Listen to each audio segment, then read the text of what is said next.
Je suis Dr Chiali Hakim, médecin spécialiste en anatomie, chercheur associé au laboratoire d'automatique à l'université de Tlemcen et cofondateur de la start-up Anatomist Advanced Diagnostics. On travaille dans le domaine de l'ingénierie en anatomie et de la modélisation 3D.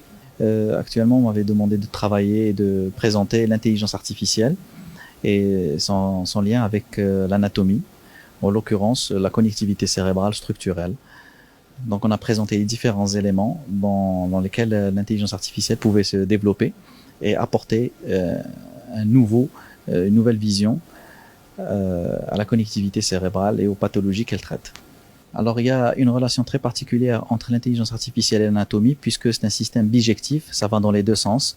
Le développement de l'un développera l'autre. C'est-à-dire que l'intelligence artificielle développe les outils pour explorer cette connectivité cérébrale et vice-versa, la connectivité cérébrale va donner une trame de développement pour l'intelligence artificielle. Dans le monde actuel, toutes les spécialités, toute la neuroscience est en cours de définition avec le développement de nouvelles disciplines qui sont à cheval entre les disciplines classiques. Quand on parle de neurologie, on parle maintenant de neurochimie.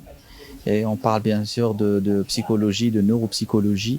Donc toutes ces disciplines sont en train de se redéfinir et de redéfinir leur rapport sur le plan médical.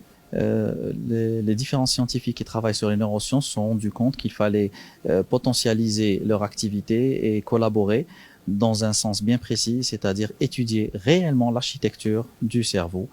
Donc, ce sont des multiples universités, des centres de recherche, des moyens fédéraux et nationaux qui ont été mis en exergue pour développer le Human Connectome Project.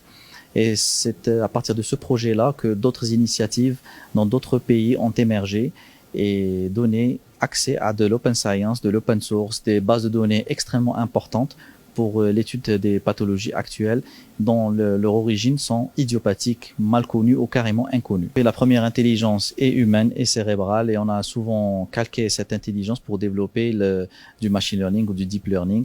Donc effectivement, l'étude réelle de ces circuits d'intelligence, l'intelligence au niveau du langage, l'intelligence de la cognition, l'intelligence de l'audition, de la mémoire, qui peuvent être carrément calqués, utilisés dans l'intelligence artificielle ou le développement de nouveaux modèles de l'intelligence artificielle.